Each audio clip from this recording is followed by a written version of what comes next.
Hello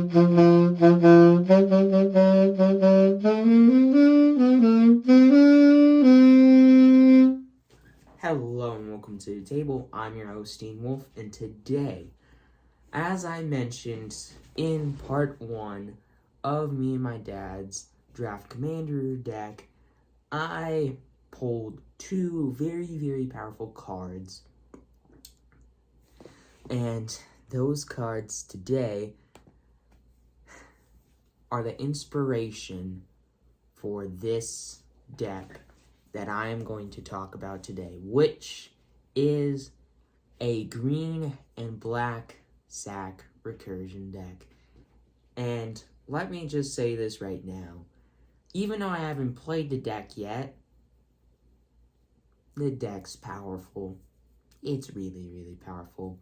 And that is what I'm going to show you today as I talk about the deck lists, any modifications, which, spoiler alert, there aren't any, so let's just skip that, and of course, the price of the deck. And in a video coming out soon after this, I will summarize the deck's performance and give it a rating, along with talking about what the best card in the deck is. Now, let us get into the deck review for my green and black sack recursion deck.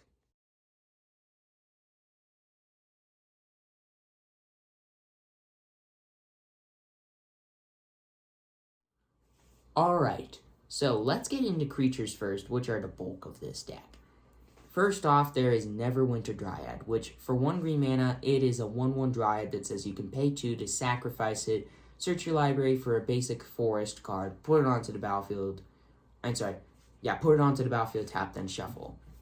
So it's a pretty nice ramp card, and then you can sacrifice itself, which is nice. And then there's Shambling Ghast, which is a classic card printed in D&D, which for 1 black mana, it's a 1/1 zombie that when it dies, you may either give target creature -1/-1 until the end of turn, or you can create a treasure token, which is most of the time you're going to choose to create a treasure token. And then there's Sturge, which for 1 black mana, it's a 1/1 insect bird with flying that can't block, which sucks, but you can pay 1 and a black to sacrifice it, pay a life, and then draw a card, which is pretty nice card advantage, and once again, it sacrifices itself. And then, one of the better cards in this deck, the Seer, which for 1 black mana, it is a 1/1 vampire wizard, that says you can sacrifice a creature and inscribe 1. So you don't tap it when you sacrifice something, and it's 1 black mana, and it gives you card advantage. That's all really nice. And then the next creature is Bonecaller Cleric, which for 1 and a black, it is a 2/1 human cleric with an ability that says you can pay 3 and a black to sacrifice this and return target creature card from your graveyard to the battlefield. And then but you can only activate this as a sorcery, which stinks, but you can still, that's still pretty powerful. And then there's Circle of the Land Druid, which for 1 and a green, it's a 1/1 gnome druid that says you may mill 4 cards when this card enters the battlefield, and when it dies, return target land card, any land, from your graveyard to your hand, which is pretty nice. And then there is good old Baba Lysaga Night Witch, which for 1 and a black and a green is a 3/3 legendary human warlock that you can tap and sacrifice 3 permanents, which is the main reason I put it in the deck. But if you sacrifice 3 or more card types, so a land, a artifact, and a creature, each opponent loses 3 life, you gain 3 life, and you draw 3 cards. So if you need to do that, go ahead. There's ways to get lands back, but the main reason I put it in the deck is you can tap and sacrifice 3 cards all at once for 3 mana, and it's a 3/3 creature.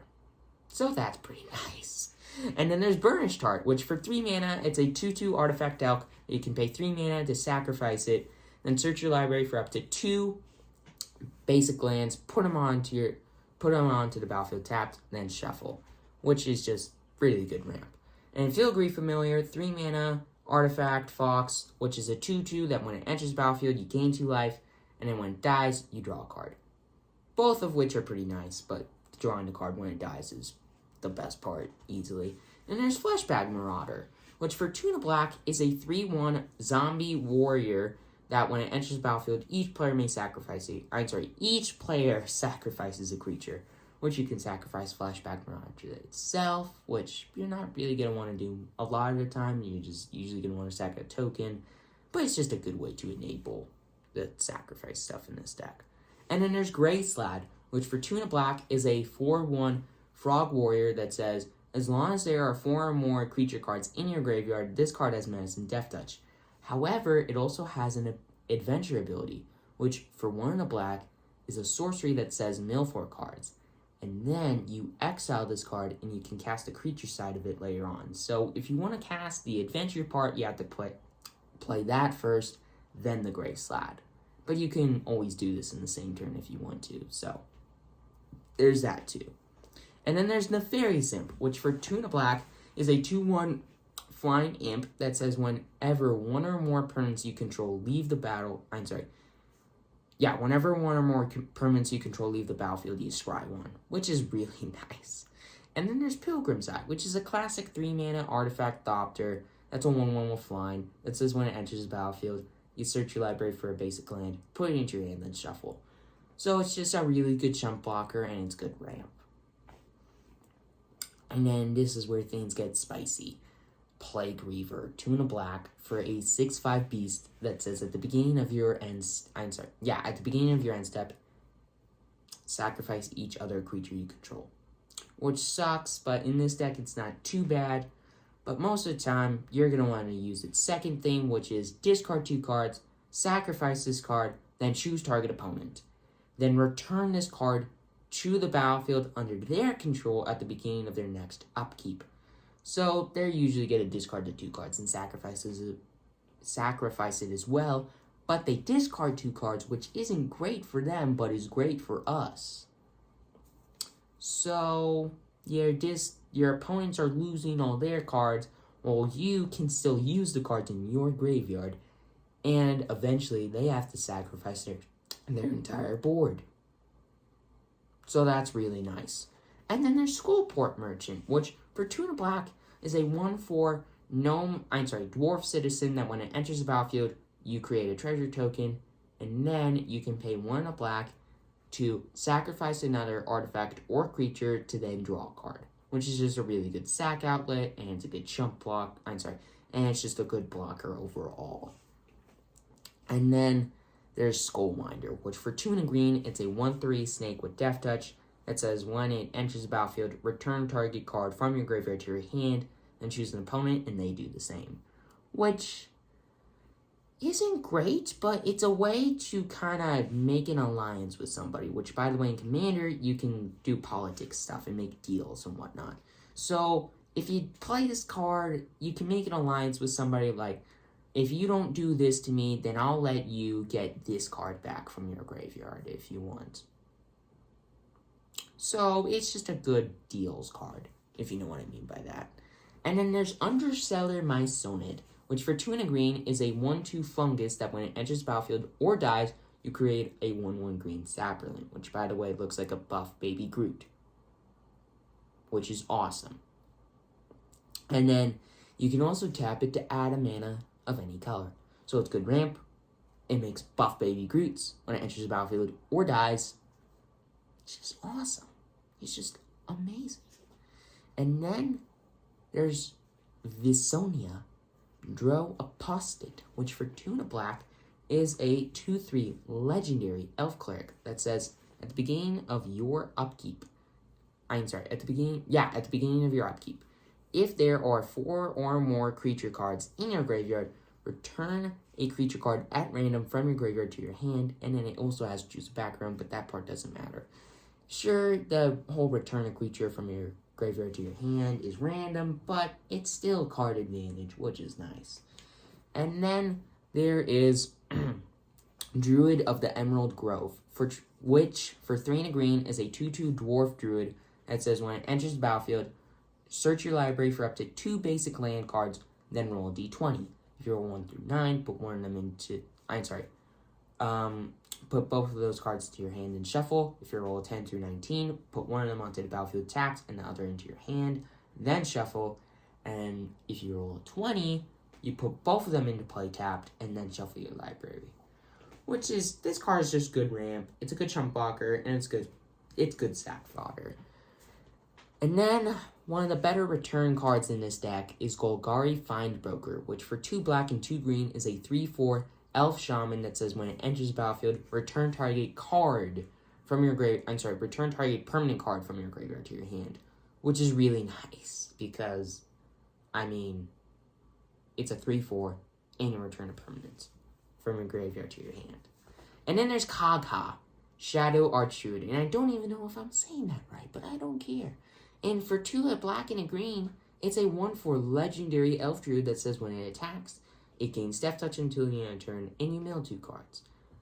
And it also says, once during each of your turns, you may play a land or cast a permanent spell from among the cards in your graveyard that were put there from your library this turn.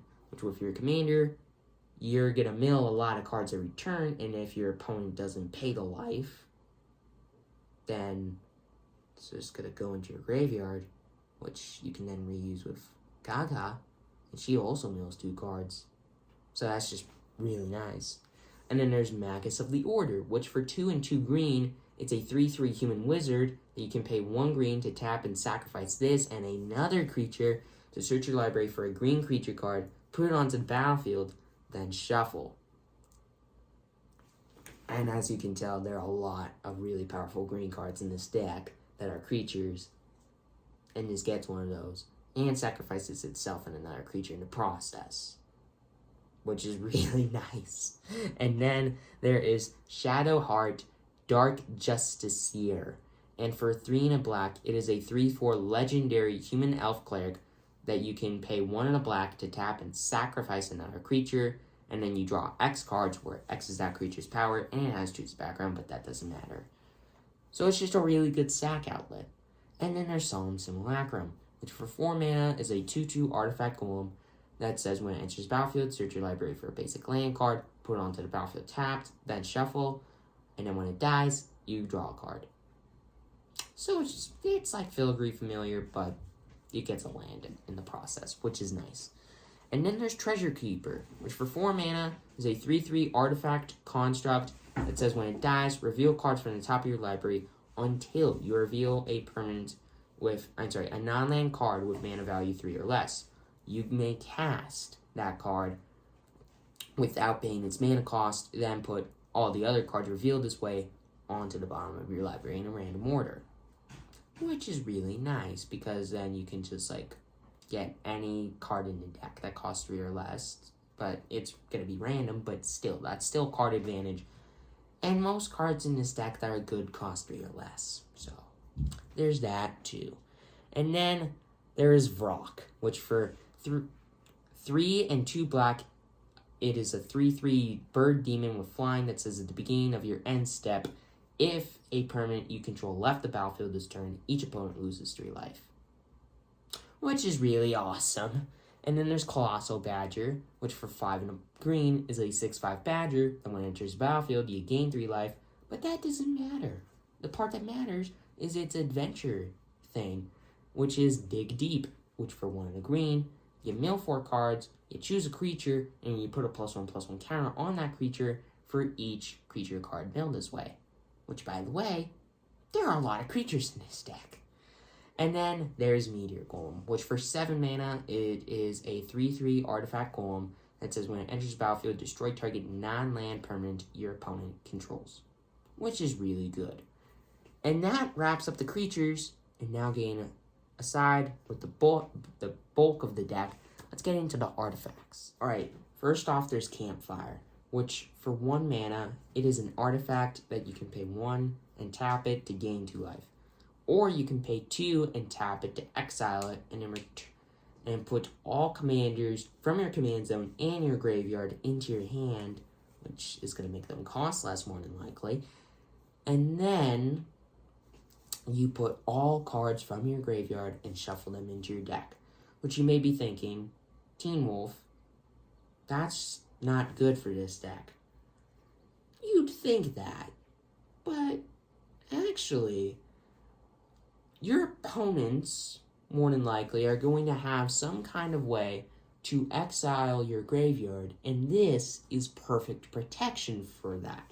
It's cheap, it gives you some form of advantage, even though your graveyard's going to go away, and it protects your graveyard, which is really good. So, it sucks that you're not going to have access to your graveyard anymore, but at least it's protected and it's not going to be exiled. So that's the reason that I put it in the deck. And then there's Codex Shredder, which for 1 mana, it's an artifact that you can tap and target player mills a card, which is going to be you. And then for 5 mana, you can tap and sacrifice this card to return target card from your graveyard to your hand. But most of the time, you're just going to want to mill yourself every turn with this card, which is really good. And then there's Ghost Lantern, which for 1 black mana, it's an artifact equipment with an equip cost of 1, and then whenever a creature you control dies, put a +1/+1 counter on the equipped creature. Which, by the way, goes well with Shadowheart, Dark Justiciar, because it can make your stuff bigger, so that when you sacrifice it, you draw more cards. And it's got an adventure ability, an instant, by the way, which for 1 in the black, you return target creature card from your graveyard to your hand. So more recursion, which is great. And then the classic Soul Rain, which for 1 mana, you can tap it to add 2 mana. Colorless mana, but still 2 mana, which is awesome. And then there's Wayfarers Bobble, which for 1 mana, it is an artifact that you can pay 2 mana to tap and sacrifice it, and search your library for a basic land card, put it onto the battlefield tapped, then shuffle. So good ramp, and sacrifices itself. And then there's Arcane Cygnet, which for 2 mana is an artifact, yet you can tap and basically add mana of any color, as long as they're like a green or black in this deck. So that's pretty sweet. And then there is Mind Stone, which for 2 mana, it's an artifact that you can tap and add a colorless mana to your mana pool, or you can pay 1 to tap and sacrifice it to draw a card. So that's pretty awesome.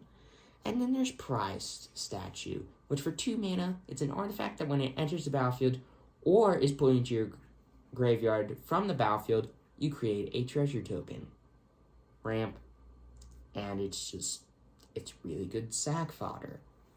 And then there is Commander Sphere, which for 3 mana, it's an artifact that you can tap and add a mana of a green or black in this case, and then you can sacrifice it to draw a card, which is pretty nice.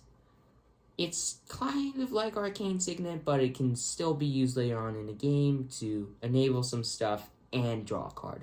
So it's pretty sweet. And then there is Grafted War Gear, which is another really good card in this deck, because for 3 mana, it's an artifact equipment with an equipped cost of 0, and the equipped creature gets +3/+2, and whenever this card becomes unattached from a permanent, sacrifice that permanent. So, you equip it to a creature for free. Then you equip it to another creature, also for free. You sacrifice the creature that you equipped it to, and continue this process for all of eternity until your board's gone, you get a ton of value, and then you get to do it again once you return some of those cards back into play. So it's awesome. And then there's Navigation Orb. Once again, pretty good ramp, because for 3 mana, it's an artifact that you can pay 2 and tap it, and sacrifice it to search your library for up to 2 basic land cards and or gates, and reveal those cards, and put the gates or basic lands into play tapped, and the others into your hand. So, pretty sweet. And then, the next artifact in this deck is Fraying Line, which for 4 mana is an artifact that says when it enters the battlefield, put a rope counter on it. Put a rope counter on target creature you control. And then at the beginning of each player's upkeep, that player may pay 2. And if they do, they put a rope counter on a creature they control. Otherwise, exile this card and each creature without a rope counter on it. Which you may be thinking to yourself, exile isn't good for this deck.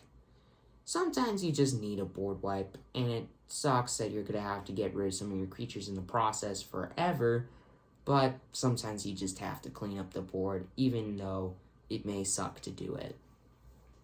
And then there is Monster Manual, which that's a card. It's 3 and a green for an artifact that you can pay 1 and a green to tap it, and then put a creature card from your hand onto the battlefield. And then it's got an adventure thing that says for 2 and a green, you can mill 5 cards at sorcery speed, which sucks, and then return a creature card milled this way to your hand. So, pretty sweet, because it mills cards and then returns stuff. And it can also put a ton of creatures from your hand into play for pretty cheap, which is awesome. And I kind of had to put this next card in the deck. Pact Weapon. 3 and a black, artifact equipment that you can equip to discard, which is good for this deck. And as long as this card is attached to a creature, you don't lose the game for having 0 less life. And whenever the equipped creature attacks, draw a card and reveal it. And then the creature gets +X until the end of turn, where X is the card's mana value. That second part doesn't really matter. The main thing that matters is that you can equip and discard, which is good. And then you can't lose the game for as long as it's attached to a creature, which is awesome. And then the next artifact, I think I may be done. And actually, that's it. That's it for artifacts. So, now let's get into instants. Alright, there aren't that many instants in this deck, but I'm still going to cover them anyways because they're pretty good. Village Rites. 1 black mana, instant that says there's an additional cost to cast this spell, sacrifice a creature, and you draw 2 cards. Which is amazing. Absolutely amazing. And by the way, I forgot to cover this in the artifact deck, Altar of Baal. In the artifact stuff. It's 1 and a black for an artifact that you can pay 2 and a black to exile a creature you control and then return target creature card from your graveyard to the battlefield, but you can only activate it as a sorcery. And it's also got an adventure thing that for 2 and a black, it's a sorcery that says create tapped 4/1 skeleton with menace, which is pretty good. And then getting back to instants, there is Corpse Churn, which for 1 and a black, it's an instant that says mill 3 cards to return a creature card from your graveyard to your hand, which is really good. And then there's Deadly Dispute, which for 1 and a black, it's an instant that says an additional cost to cast a spell, sacrifice an artifact or creature. And then draw 2 cards and create a treasure token. So this card's usually going to go really well for a card like Shambling Ghast, because you pay 2 mana, you sack the Shambling Ghast, you draw 2 cards, and make 2 treasure tokens. That's pretty awesome. And the next instant is Infernal Grasp, which you can destroy target creature and lose 2 life. Which, it sucks, but doesn't really matter all that much, because in this deck, it doesn't really matter if you lose life, because there are ways to get life back, and you have 40 life in a game, so it's just ethical to put a card like this in the deck. And then the next instant is You Happen on a Glade, which for 2 and a green is an instant that says you can either search your library for up to 2 basic land cards, reveal them, put them into your hand, then shuffle, or you can return target permanent card from your graveyard to your hand. Either way, it's pretty sweet. And then the next instant in this deck, I'm not sure if there are any left, but I'm pretty sure there is one. Yep, there is one. Jaheira's Respite, which for 4 and a green is an instant that says search your library for up to X basic land cards, where X is the number of creatures attacking you. And put those cards onto the battlefield tapped, then shuffle. And then prevent all combat damage that would be dealt this turn. So it's a fog effect, and it ramps you a lot, which is a really good thing, because in this deck you're going to need a lot of mana to cast the spells that you need. to basically win the game and just mill your entire deck and then reuse your entire deck. Not all in the same turn, but still. It's just nuts. And that is it for instance. Let us get into sorceries. Alright, let's get right into instance with into sorceries with a classic removal spell. Spark Harvest. 1 black mana that says, as an additional cost to cast a spell, sacrifice a creature or pay 3 in a black, which sucks. But you get to destroy a creature or planeswalker. So 1 black mana, sack a creature, destroy a creature or planeswalker. That's pretty awesome. And then the next sorcery in this deck, which is going to take me a while, Ghoul Caller's Harvest. 1 green and 1 black for a sorcery that says create X 2/2 black zombie creature tokens with Decayed, where X is half the number of creature cards in your graveyard. Rounded up. That's not it. You can also flash it back for 3, a black and a green. So you can reuse it, and then you exile it, but you get, for 7 mana, you get a number of 2/2 black zombie creature tokens with Decayed equal to the number of creatures in your graveyard for 7 mana. Which in this deck, there are a lot of creatures. So most of the time, you're usually going to get like 8 tokens minimum, which is amazing. So, yeah, it's pretty nuts. And then there's Nature's Lore, which for 1 in green, it is a sorcery that says search your library for a basic forest card, put it onto the battlefield, and shuffle.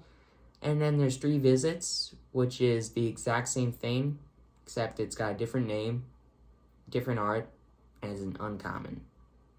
And surprisingly, the uncommon is worth more. I don't question it, but I think it's funny.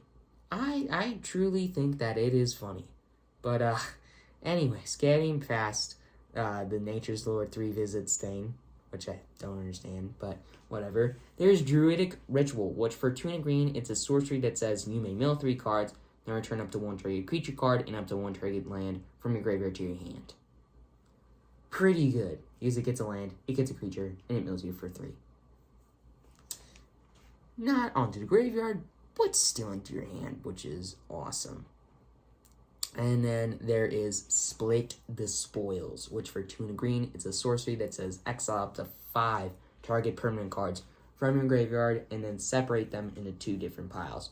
Your opponent chooses one of those piles and you return those cards to your hand, and the other goes into your graveyard. So you don't actually exile anything, really. It's just you get certain cards back, but the other cards that you want are going to go into your graveyard, which isn't always great, but yeah, it's still pretty sweet. And then there's Victimize, which for 2 and a black, it's a sorcery that says choose 2 target creature cards from your graveyard, then sack a creature and return those cards to the battlefield tapped for 3 mana. Yeah, that's pretty sweet. And by the way, here's another board wipe for all of you board wipe fans out there. Culling Ritual. 2, a black and a green for a sorcery that says destroy each non-land permanent with mana value 2 or less. Which, by the way, there's a lot of those in this deck. And then add a black or green for each permanent destroyed this way. So there are a lot of cheap artifacts, creatures that are going to help you and your opponents in the early game.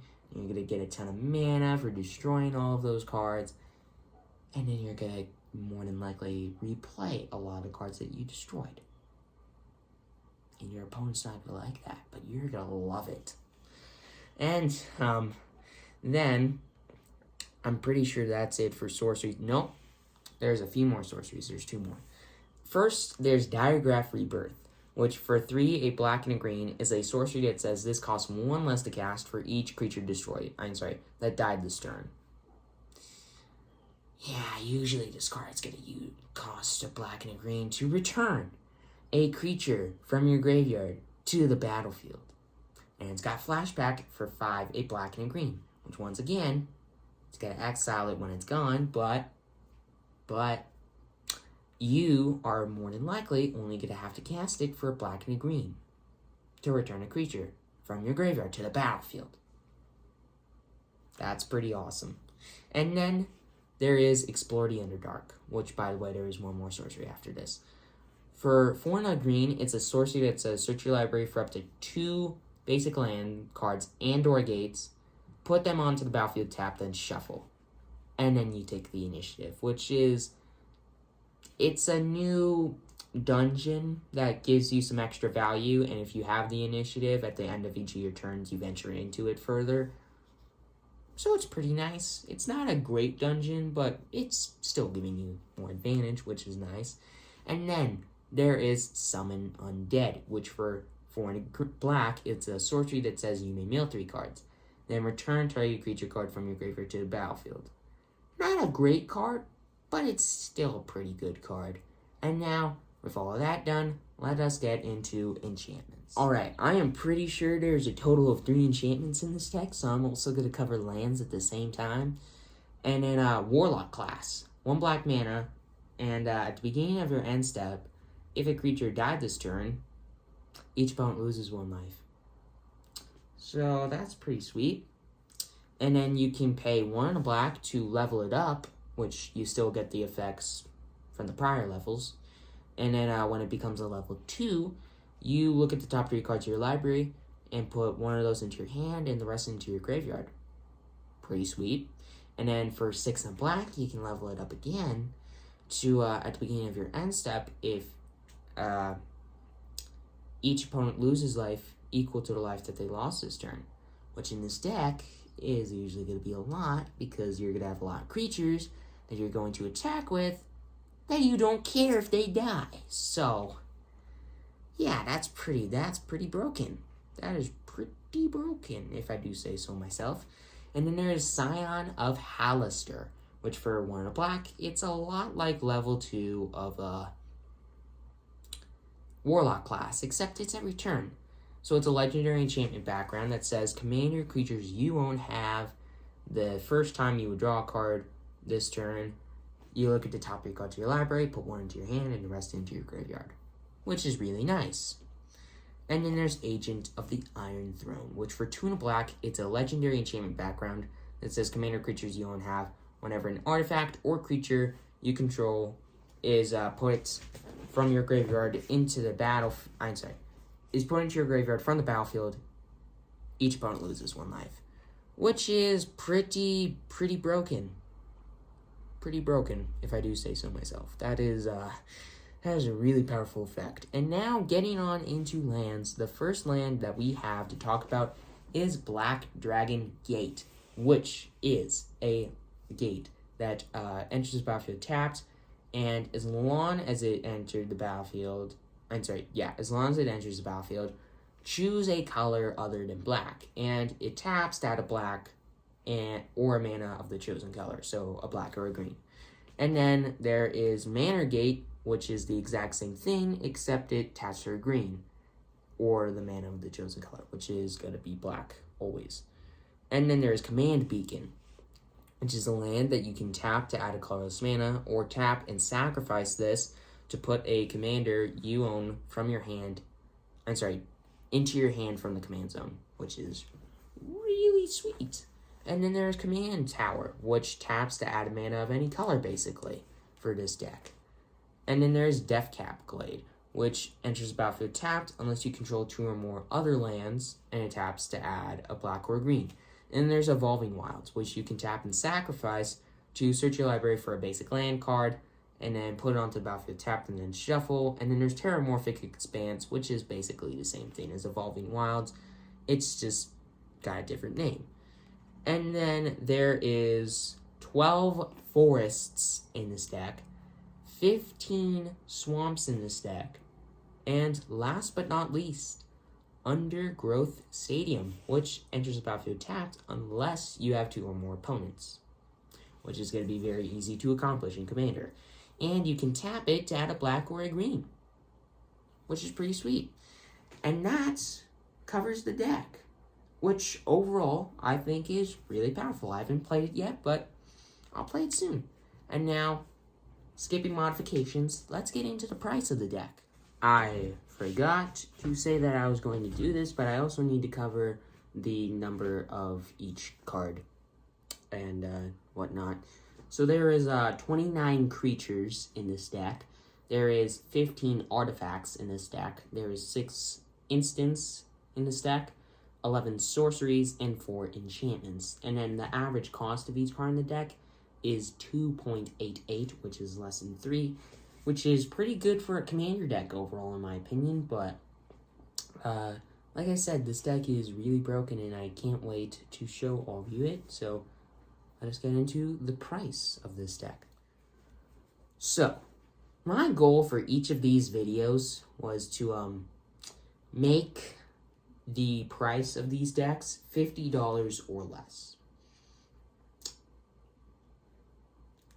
Originally it was $40, but then I had to bump it up to $50 because of the other deck I'm going to review. The other one of my decks I'm going to review.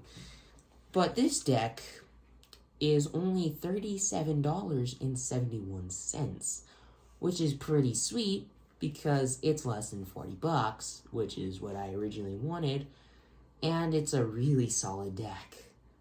Like, it's insane. And I cannot wait to show all of you the performance of this deck and just like talk to all of you about how broken this deck is in a game. I'll talk about what the best card in the deck is, rate it, and then I'll give the deck a rating. And with that covers this deck. I will release part 2 of this video in hopefully a week or two. And let us continue the fun with Commander Legends Battle for Baldur's Gate.